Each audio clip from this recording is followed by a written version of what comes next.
សួស្តីអ្នកនរគ្នាvào ngàyនេះ make up មើលទៅធម្មជាតិអុយស៊ីនីមើលទៅដូចអត់លាបអីចឹងគូតែ eyeliner បន្តិចទេតាមពិតមុខខ្ញុំចែក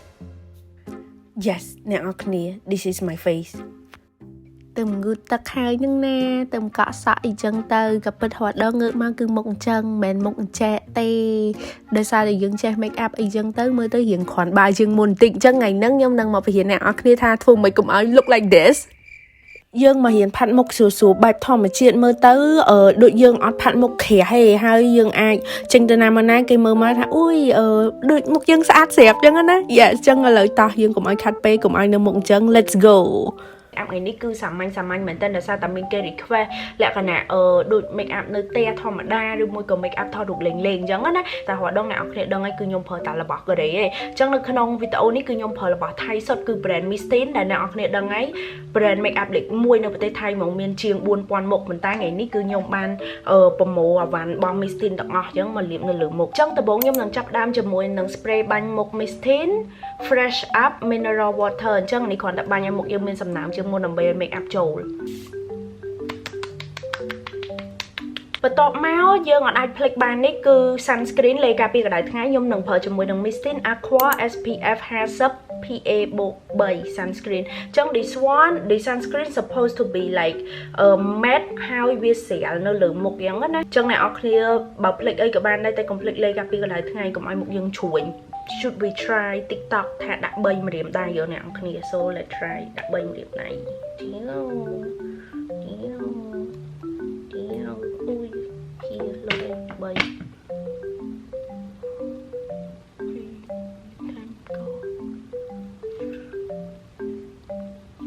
អីហ៎ព្រោះខ្ញុំភាគច្រើនឃើញគេថាដាក់3ម្រាមដៃហ្នឹងមុខសហោះអីចឹងណា no sunscreen នេះលាបល្មមពេញមុខនេះដាក់ចូលទៅអ្នកនរគ្នាឃើញវាចូលមុខអស់ហ្មងអូ not that bad បន្ទាប់មកយើងចូលមកដល់ foundation អ្នកនរគ្នា foundation ខ្ញុំប្រើជាមួយនឹង Mistin 24 hour cover all foundation អញ្ចឹងយើងច្បាច់នៅលើដៃមកយើងយកជក់ចឹងសាច់ foundation នេះលក្ខណៈវាស្ដើងហើយវាអត់ក្រាស់ខ្លាំងទេអញ្ចឹង good មែនតើសម្រាប់គេដែលគាត់ដូចចង់make up ទៅនៅផ្ទះតិចៗអញ្ចឹងអត់ចង់បានម្សៅក្រាស់ខ្លាំងអញ្ចឹងហើយ foundation នេះខ្ញុំ recommend សម្រាប់គេដែលគាត់មុខខ្លាំងដោយសារមុខងារពិសេសនៃ foundation នេះគឺវាជួយទប់ខ្លាញ់ប៉ុន្តែទប់ខ្លាញ់មិនធ្វើឲ្យមុខយើងស្ងួតហ្មងឯងដូចអ្នកនរគ្នាឃើញខ្ញុំតាប់អញ្ចឹងវានៅឃើញអលងតិចអញ្ចឹងណាអញ្ចឹងមូលហេតុដែលខ្ញុំយកជក់មកដាក់វាសិនហ្នឹងដើម្បីឲ្យspread ឬមួយក៏ចែកម្សៅនោះនៅលើមុខយើងឲ្យបានស្មើគ្នាហើយបន្ទាប់មកយើងយកប៉ុង cushion អីមកយើងតាប់វាចូលហើយបន្ទាប់មកដោយសារតែ foundation នេះជាប្រភេទ foundation ស្ដើងអញ្ចឹងណាអញ្ចឹងវាធម្មជាតិមែនតើនៅលើមុខអញ្ចឹងសម្រាប់គេដែលគាត់មានស្នាមច្រើនឬមួយក៏គាត់មុខគាត់ក្រហមខ្លាំងអីគឺគាត់អាចដាក់មកតង់ទៀតបាននៅលើនឹងអញ្ចឹងយើងដាក់ម្សៅម្ដងតិចម្ដងតិចអញ្ចឹងណាអញ្ចឹងវាអត់កកនៅលើមុខទេ foundation ហើយអញ្ចឹងសម្រាប់គេដែលគាត់ដូចគាត់ចេញក្រៅឬមួយក៏គាត់ចង់ឲ្យ make up គាត់ជាប់ឲ្យបានពេញមួយថ្ងៃហ្មងអ្នកនរគ្នាអាចថែមជាមួយនឹងម្សៅផាត់បានខ្ញុំក៏ប្រើម្សៅផាត់របស់ Mistin Wing នេះដែរនេះមាន SPF 25 បូកទៀតមានប៉ុងមកដែរអញ្ចឹងម្សៅផាត់នេះខ្ញុំអត់ដាក់ច្រើនទេខ្ញុំគ្រាន់ដាក់តែកន្លែងណាដែលខ្ញុំអាសាឡើងខ្លាញ់នៅលើមុខអញ្ចឹងណាហើយនេះយើងយកដាក់តាមខ្លួនបានពេលដូចថាឧទាហរណ៍ថាបើម្សៅយើងឡើងខ្លាញ់ឬមួយយើងបែកញើសអីចឹងយើងតប់វាបានតាមផ្លូវអញ្ចឹងបន្ទាប់មកខ្ញុំយក color ពណ៌រៀងសូកូឡាខ្មៅដើម្បីមក contour មុខខ្ញុំឲ្យចេញស្មៅតិចជំហានបន្ទាប់គឺយើងនឹងមកគូនចាមខ្ញុំនឹងគូនចាមជាមួយនឹង Mistin 24 hour cover all eyebrow pencil ចាមអត់មានអីបាក់គូទេអ្នកនរគ្នាគ្រាន់តែយើងសិតវាមកតាមទម្រង់ចាមយើងមកបើត្រឡប់ខ្ញុំគឺខ្ញុំគូខាងក្រោមមុនខាងក្រោមមុនអញ្ចឹងណាហើយខ្ញុំស្រឡាញ់ចាមខ្ញុំរៀងវែងហើយបន្ទាប់មកនេះអ្នកនរគ្នាខ្ញុំចូលចិត្តចេះកតុយភ្នែកនឹងយើងនៅនេះត្រូវអត់នេះខ្ញុំចូលចិត្តអូវាឡើងមកចេះទៅបានយើងដឹងថាយើងត្រូវគូចាមយើងប៉ុណ្ណាអូវាមកចេះបាននេះថាអាកន្លែងខាងលើនេះគឺយើងកាច់ចុះក្រោមអញ្ចឹងណាយើងពេញវាតិចអញ្ចឹងខាងគល់នេះគឺខ្ញុំទុកវាតិចអញ្ចឹងដែរខ្ញុំអត់គូអីច្រើនទេហើយយើងព្យាយាមសិតវាទៅដើម្បីវាមើលទៅធម្មជាតិអញ្ចឹងសរុបមកចាមយើងគឺយើងសេរីតាកតុយចេញរៀងទម្រង់ឲ្យស្អាតមកឃើញមុខយើងរៀងមានសណ្ដាប់ធ្នាប់ជាងមុនអញ្ចឹងណាខាងនេះអត់ដូចខាងនេះយើងបាត់កតុយ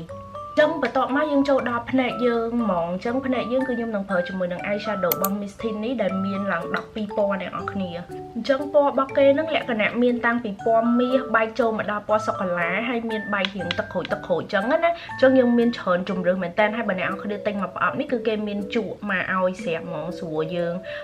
ផាត់ភ្នែកអញ្ចឹងដំបូងខ្ញុំនឹងយកពណ៌រៀងសាច់បែកទឹកក្រូចនេះមកដាក់ពេញភ្នែកខ្ញុំហ្មងហើយ eyeshadow ខ្ញុំថ្ងៃនេះក៏ខ្ញុំអត់លាបដិតដៃទេទៅថ្ងៃហ្នឹងផ្ដោតទៅលើលក្ខណៈដូចធម្មជាតិខ្លាំងមែនតើហ្មងហើយបន្ទាប់មកខ្ញុំនឹងប្រើជក់ដែលគេឲ្យហ្នឹងមកដាក់ជាមួយនឹងពណ៌រៀងបែកទឹកក្រូចនេះអ្នកនរគ្នាទឹកក្រូចជាមួយនឹងសូកូឡាអញ្ចឹងមិញហ្នឹងយើងដាក់ពេញមកភ្នែកចេះពេញឲ្យដល់លើចេះតែលើកនេះយើងដាក់ធំមកកលាក់ភ្នែកយើងចេះអញ្ចឹងវាបដិញស្មៅពីស្ដើងមកដិតចុះក្រោមចេះខ្ញុំនឹងយក bling bling អ្នកនរគ្នាគេមាន bling bling ពណ៌រៀងកាឈូកនេះខ្ញុំនឹងយកមកដាក់នៅនេះនៅខាងកណ្ដាលចេះដើម្បីឃើញពណ៌រៀងច្បាស់ហើយឃើញខ្ជីខ្ជូតបន្ទាប់មកយើងដូរខាងជក់យើងមិញហ្នឹងយើងមកញីកែមវាឃើញខាងនេះរៀងផ្នែកយើងឃើញស្រឡះជាងខាងនេះអត់ដោយសារយើងថែម bling bling ខ្ញុំនឹងយកពណ៌សូកូឡាកាម៉ៅចុងគេនេះយើងយកមកដាក់នៅកតុយភ្នែកយើងធ្វើដូច eyeliner អញ្ចឹងណាដើម្បីឃើញភ្នែកយើងកាន់តែធំហើយកាន់តែខ្ជូតទៀតហើយបន្ទាប់មកយើងនឹងយកជក់ធំញីវាទាំងអស់ចូលគ្នាដើម្បី in case យើងកុំឲ្យវាដុំអញ្ចឹងណាចុងក្រោយកន្លែងខ្ជូតជាងគេអ្នកនរគ្នាខ្ញុំនឹងយក bling bling ពណ៌សនេះគឺនៅកន្លែងនេះដើម្បីឲ្យឃើញភ្នែកយើងកាន់តែស្រឡះហើយឡើងមូលហ្មងណាអូខេបន្ទាប់មកយើងចូលដល់ eyeliner យើងចង់យើងពត់រោមភ្នែកសិន eyeliner គឺខ្ញុំនឹងប្រើរបស់ Miss Thin So Black Matte Auto Pen Eyeliner ចឹងថ្ងៃនេះខ្ញុំត្រូវតែបរៀនអ្នកនរគ្នាគូ eyeliner ដល់ចេញជំមើដោយសារតែរាល់ដងខ្ញុំអោនទៅវាផុតកាមេរ៉ារហូតដល់ចឹង today I try my best ចឹងអ្វីដែលខ្ញុំនឹងធ្វើមុនគេហ្នឹងគឺខ្ញុំនឹងនេះអូកតុយភ្នែកខ្ញុំដូចថាអ្នកនរគ្នាចង់ឲ្យភ្នែកអ្នកនរគ្នាត្រង់ចែកក៏បានចុះចែកក៏បានឬមួយឡើងតែខ្ញុំចូលចិត្តឲ្យភ្នែកខ្ញុំឡើងចែកដូច cat eyes ចឹងណាប៉ុន្តែកាលណាបើយើងគូធំពេកឃើញភ្នែកយើងលឹបជាងមុនចឹងខ្ញុំនឹងប្រាប់វិធីអ្នកនរគ្នាដែលរាល់ដងខ្ញុំគូ eyeliner មិនដែលអត់ឲ្យឃើញភ្នែកខ្ញុំទូចជាងមុននេះចឹងដំបូងគឺយើងនេះដាក់កតុយអាកតុយគេជាងគេហ្នឹងគឺយើងគូឡើងគូមកឡើងដូចថាយើងចង់ឲ្យ eyeliner យើងឡើងប៉ុណ្ណាអញ្ចឹងណាអញ្ចឹងថ្ងៃហ្នឹងគឺខ្ញុំគូទូចឯ eyeliner ខ្ញុំអត់គូធំទេអញ្ចឹងអានេះវាចង់ធ្លាក់ហងអញ្ចឹងខ្ញុំគូហ្នឹងនេះអ្នកនរគ្នាឃើញអានេះតបកភ្នែកខ្ញុំអញ្ចឹងខ្ញុំគូអត់ឲ្យហួសវាខ្លាំងទេបើអ្នកនរគ្នាថ្ងៃណាចង់ឲ្យរៀងមើលទៅឃើញ make up រៀង extra អ្នកនរគ្នាគូឡើងជាងនឹងតិចទៀតតែខ្ញុំអត់ចង់ហើយបន្ទាប់មកដើម្បី connect គ្នាគឺខ្ញុំត្រឡប់ connect ចេះអ្នកនរគ្នាមានឃើញគ្រាប់ភ្នែកខ្ញុំអត់កន្លែង lens នេះគឺខ្ញុំភ្ជាប់ពីអាកតុយ lens ហ្នឹងមកកតុយ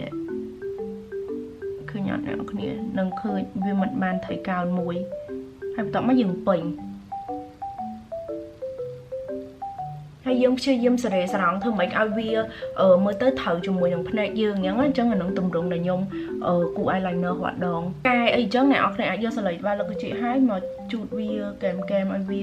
មើលទៅវា slim វាស្រួយស្អាតណាគឺខ្ញុំគូ eyeliner ខ្ញុំគូតែញឹបពីថ្ងៃហ្នឹងជំរឿខ្ញុំប្រាប់សម្រាប់ណាគេដែលគាត់តបកភ្នែកទូចដូចខ្ញុំអត់មានតបកភ្នែកធំទេកាលណាយើងគូ eyeliner ក្រាស់ពេកវាធ្វើឲ្យភ្នែកយើងកាន់តែលឹបអញ្ចឹងព្យាយាមគូខាងក្រោមហ្មងភ្នែកយើងវិញនេះខ្ញុំជួយគូខាងក្រោមចេះដើម្បីឲ្យឃើញរោមភ្នែកយើងក្រាស់ជាងមុនអញ្ចឹងណាខ្ញុំអត់សូវគូខាងលើតបកភ្នែកដោយសារតបកភ្នែកយើងវាទូចស្រាប់ហើយបើយើងគូទៀតវាកាន់តែទូចជាងនឹងទៀតអញ្ចឹងណាខ្ញុំខ្ជូតឯនេះអរគ្នាវា like ត្រឹតមកញឹកអញ្ចឹងនេះខាងនេះគឺមាន eyeliner អ្នកនរគ្នាអារម្មណ៍ថា everything វារៀងចូលគ្នាអញ្ចឹងទៅហើយខាងនេះវារៀងរបៀបតងៅអញ្ចឹងទៅអញ្ចឹងបន្ទាប់មកគឺយើងនឹងប្រើជាមួយនឹង mascaraវាទៅរោមភ្នែកគឺសំខាន់មែនតើហ្មងណាអ្នកនរគ្នាបើអ្នកនរគ្នាចង់ឲ្យ eyeshadow eyeliner អ្នកនរគ្នាចូលគ្នាគឺ complex ជាមួយនឹង mascara ដើម្បីឲ្យរោមភ្នែកយើងមានទៅ everything is like ស៊ីគ្នាហ្មងអញ្ចឹងខ្ញុំមិនដែរ skip ទេរឿង mascara អ្នកនរគ្នាមើលភ្នែកខាងនេះវាងឈាមហើយបន្ទាប់មកដើម្បីឃើញភ្នែកអ្នកនរគ្នាកាន់តែធំជាងមុនទៀតនៅពេលដែលយើងលាប mascara ហើយអ្នកនរគ្នាយកប្រដាប់ពត់រោមភ្នែកណាពត់តាគល់វាបានហើយអ្នកនរគ្នានេះពត់តាគល់វាអញ្ចឹងទៅហើយបន្ទាប់មកយើងគឺវាឡើងនេះ and then wow มือผมในยืงเนี่ยคืองอติดตัดเนี่ยอ๋อคือเนี่ยมือข้างนี้หลังอัดเป็นสดับถนอมือข้างนี้หลังสะอาดหลังกรีกรีផ្នែកយើងហើយអញ្ចឹងឥឡូវយើងមកលាបជាមួយនឹង color ថ្ពណ៌ color ថ្ពណ៌គឺខ្ញុំនឹងប្រើជាមួយនឹង Mistin blush នេះដែលមាន color ថ្ពណ៌3មានពណ៌រៀងបែកទឹកក្រូចទៅមួយទៀតបែករៀងកាឈូកបន្តិចហើយមួយទៀតបែករៀង bling bling អញ្ចឹងខ្ញុំនឹងប្រើជាមួយនឹងពណ៌កដានេះដោយសារតែផ្នែកយើងរៀងបែកទឹកក្រូចអញ្ចឹងណាដាក់ឲ្យស៊ីគ្នាហើយនៅពេលដែលយើងដាក់ថ្ពាល់ហើយគឺយើងនឹងមកលាបក្រែមថ្ងៃនេះគឺខ្ញុំនឹងប្រើពី product ប៉ុន្តែ product នេះគឺខ្ជូតមែនតើហ្មងអ្នកនរគ្នានេះលក្ខណៈ like this and then ចុចកន្លែងនេះគឺយើងមាន highlighter មួយហើយកន្លែងនេះគឺយើងមានក្រែមអញ្ចឹងចង់ប្រាប់ថាអាពីរហ្នឹងគឺយើងអាចប្រើនៅលើភ្នែកក៏បាននៅលើថ្ពាល់ក៏បានឬមួយក៏នៅលើមាត់ក៏បានដែរអញ្ចឹង highlight នេះគឺយើងអាចប្រើជាលក្ខណៈយើងដាក់នៅចុងច្រមុះចេះទៅដើម្បីវា bling bling ច្រមុះ like thisចឹងយើងបិទវាមួយនេះយើងកន្លាច់វាចែកមកចែកទៅយើងស្រួលលាបក្រែមអញ្ចឹងមកក្រែមគឺញ៉ាំខាងក្នុងខាងពណ៌ក្រហម like this ងាយថាហើយសម្រាប់ណាគេដែលគាត់ដូចខ្ញុំគាត់ចូលចិត្តរបៀប ombre អាចយកអាពំ cushion ឲ្យយើងនោះតក់បន្តិចយើងទៅបន្ទាប់មកគឺយើងនៅសារ lip gloss របស់យើងអ្នកនរគ្នា this one គឺរាល់ដងគឺខ្ញុំអត់សូវចូលចិត្ត lip cream ម្លងទេប៉ុន្តែឥឡូវខ្ញុំមានអារម្មណ៍ថាពេល lip cream ម្លងទៅឃើញយើងខ្ជូតហើយលក្ខណៈក្មេងជាងមុនទៀតអញ្ចឹងខ្ញុំនឹងប្រើជាមួយនឹង Idol My Kiss នេះអានេះគឺជាលក្ខណៈ cream ម្លងនេះ like this នៅពេលយើងលាបនៅលើមាត់ទៅគឺវាលងអញ្ចឹងហ្មងណាដូចអ្នកនរគ្នាឃើញអញ្ចឹងវាពណ៌សប៉ុន្តែនៅពេលដែលលាបនៅលើមាត់យើងវានឹង turn កាឈូកតិចអញ្ចឹងណាអញ្ចឹងអ្នកនរគ្នាសម្រាប់ណាគេដែលគាត់ដូចក្មេងៗអីគាត់អត់ចង់លាប cream អីគឺគាត់អាចលាបតែអានេះបានវាជួយផ្ដល់សំណើមដល់មាត់ហើយវាជួយប្រែពណ៌ទៅជាកាឈូកបន្តិចដោយអត់មើលទៅដូចឃើញលាបក្រែមទេអញ្ចឹងនៅពេលដែលយើងលាប lip gloss នេះហើយ make up របស់យើងហើយយើងអញ្ចឹងឥឡូវដើម្បីយើងស្អាតជាងមុនគឺយើងគ្រាន់តែផ្លុំសក់ឲ្យស្ងួតហើយយើងគៀបសក់ឲ្យស្អាតទៅហើយយីតែអ្នកនរគ្នាឥឡូវគឺខ្ញុំបានគៀបសក់ហើយអញ្ចឹងអ្នកនរគ្នាចង់ខ្ជូតអីចឹងយើងអាចសៀតមកទៅជីអីចឹងហើយយើងយកទៅគៀបខ្ជូតបបោគៀបចឹងពាក់កវលពាក់អីចឹងតែដោយសារថ្ងៃនេះខ្ញុំនៅផ្ទះខ្ញុំអត់ទៅណាអញ្ចឹងយើងតែងខ្លួនរបៀបសាមញ្ញអញ្ចឹងខ្ញុំសង្ឃឹមថាអ្នកនរគ្នាចូលចិត្តវីដេអូលក្ខណៈធម្មជាតិទៅ make up នេះគឺធម្មជាតិខ្លាំងមែនតើហ្មងដែរខ្ញុំគិតថាសូម្បីតាអូនដែលគាត់ទៅមិនចេះ make up ឬមួយក៏គាត់អត់ចង់បានអីក្រាស់ក៏